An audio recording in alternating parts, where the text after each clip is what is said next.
Welcome to તૃપ્તિસ kitchen. કેમ છો બધા? મજામાં? તો આજે આપણે બનાવવાના છીએ શક્કરટેટીનો મિલ્કશેક. અને આ મિલ્કશેક તમે 3 વ્યક્તિને આરામથી સર્વ કરી શકો છો. તો ચલો આપણે એની પ્રોસેસ જોઈ લઈએ કે આ મિલ્કશેક આપણે કઈ રીતે રેડી કર્યો છે. અને તમે જોઈ શકો છો કે ટેટીની અંદર જ મેં સર્વ કર્યો છે. તો એના માટે અહીંયા સૌપ્રથમ શક્કરટેટી જોશે. અને અહીંયા મેં એક નાની સાઇઝની લીધી છે. તમારા ઘરમાં જેટલા વ્યક્તિ હોય એ રીતે તમે નાની મોટી સાઇઝ કરી શકો છો. ત્યારબાદ અમૂલની જે ફ્રેશ મલાઈ આવે એ છે, અને તમે ઘરની રૂટીન મલાઈ પણ લઈ શકો છો. ત્યારબાદ અહીંયા દૂધ લીધું છે, એ પણ 1 બાઉલ જેવું દૂધ છે, અને ખાંડ. કેમ કે આ શક્કરટેટી છે એ ખૂબ જ મીઠી છે, એટલે મેં ખાંડનું પ્રમાણ ઓછું લીધું છે. જો તમારી શક્કરટેટી મોળી હોય તો તમે વધારે ખાંડ ઉપયોગમાં લઈ શકો છો.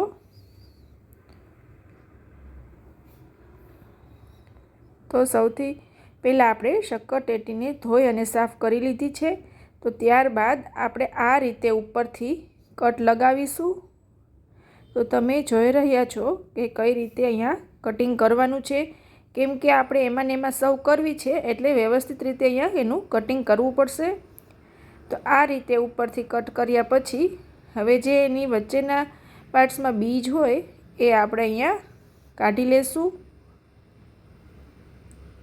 તો ચમચીની મદદથી પહેલાં આપણે ઉપરથી આ રીતે કાઢી, અને હવે જે આપણે અહીંયા બીજનો ભાગ દેખાય છે એ ચમચીની પાછળની સાઈડ કરી અને આ રીતે બધા જ બીજ બહાર કાઢી લેવાના છે.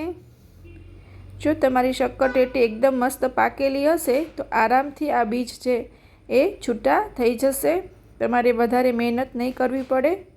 તો આ રીતે બધા જ બીજને આપણે એક અલગ ડીશમાં કાઢી લેશું. અને આના બીજને તમે ધોઈ અને સૂકવી અને તમે સીડ તરીકે પણ એનો ઉપયોગ કરી શકો છો. જે બધા હેલ્ધી સીડ આવે એ જ રીતે આનો પણ ખૂબ સારો એવો ઉપયોગ થાય છે. તમે એને ધોઈ અને સૂકવી દો, પછી તમારે એને ઉપયોગમાં લઈ લેવાના. તો આ રીતે આપણે બધા જ બીજ કાઢી અને શક્કરટેટીને લઈ લીધી છે. તો હવે ડાયરેક્ટ આપણે જેમાં મિલ્કશેક બનાવવાનો છે એ જ લઈ લઈએ. ડાયરેક્ટ એમાં જ એનો પલ્પ આપણે કાઢશું. તો તમે જોઈ શકો છો કે હવે જે આ પલ્પ છે અંદરનો શક્કરટેટીનો, એને આપણે ચમચીના મદદથી આ રીતે સાઈડમાંથી બધો પલ્પ લઈ લેશું. અને થોડો પલ્પ એમાં રહેવા દેવાનો છે, કેમ કે આપણે એમાં સર્વ કરવાનું છે.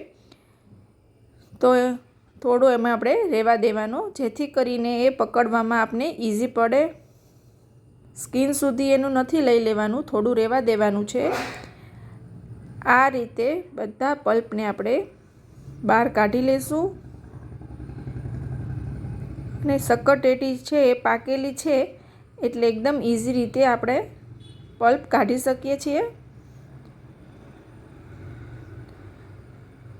તો હવે જેમાં મિલ્કશેક બનાવવાનું છે એમાં જ ડાયરેક્ટ આપણે કાઢી લઈએ.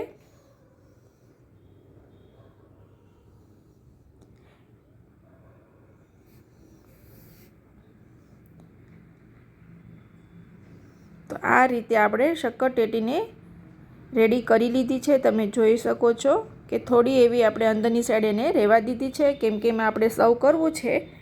એટલે એટલી શક્કરટેટી આપણે અહીંયા અંદરની સાઈડ રહેવા દેશું. બાકીનો બધો જ પલ્પ આપણે કાઢી લેશું.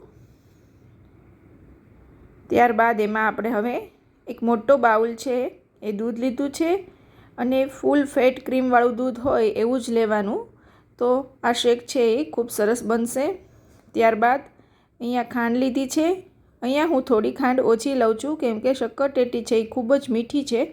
જો તમારી મીઠી ના હોય તો તમે વધારે ખાંડ એડ કરી શકો છો. ત્યારબાદ અહીંયા આપણે અમૂલની ફ્રેશ મલાઈ લીધી છે, તો એ યુઝ કરશું. અને રૂટીન તમારા ઘરમાં જે હોય એ મલાઈ બી તમે લઈ શકો છો.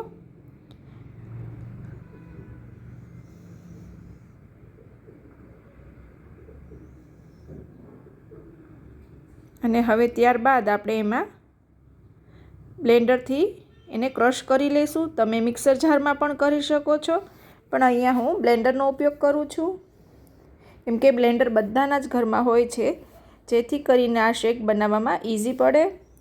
એટલે અહીંયા હું બ્લેન્ડરથી આ શેક બનાવી રહી છું.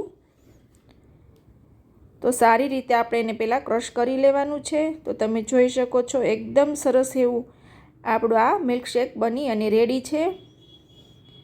જો બાળકો શક્કરટેટી ના ખાતા હોય તો આ સારો એવો ઓપ્શન છે ને મિલ્કશેક પીવડાવવાનો, જેથી કરીને તમારું બાળક ઇઝી રીતે આ મિલ્કશેક પી શકે. તો હવે આપણે અહીંયા એને શક્કરટેટીની અંદર જ સર્વ કરી લઈએ. તો તમે જોઈ શકો છો કે અહીંયા આપણે એને સર્વ કરી લીધું છે. અને આવી રીતે સર્વિંગ કરવાથી બાળકોને પણ પીવાની મજા આવશે, કંઈક ડિફરન્સ લાગશે. એટલે આ રીતે સર્વ કરી અને ઉપરથી એમાં મલાઈ નાખી અને હવે આપણે એમાં સ્ટ્રો લગાવી અને સર્વ કરી દઈશું. તો આ રીતે મેં સ્ટ્રો લીધી છે અને ઉપરથી આ રીતે એને મૂકી અને હવે આપણે એને સર્વ કરવાનું છે. તો તમે જોઈ શકો છો કે કેટલું સરસ દેખાવમાં લાગે છે, એટલું જ સરસ એ પીવામાં પણ બન્યું છે. તો તમે પણ જરૂરથી એકવાર આ ટ્રાય કરજો, બનાવજો, તમને બધાને ખૂબ જ ભાવશે શક્કરટેટીનો મિલ્કશેક. જો તમને મારો આ વિડીયો ગમ્યો હોય તો લાઈક કરો, શેર કરો અને મારી ચેનલને હજી સુધી સબસ્ક્રાઈબ ના કરી હોય તો મારી ચેનલને સબસ્ક્રાઈબ કરો. મળીએ એક વધુ વિડીયોમાં, ત્યાં સુધી આવજો બધા.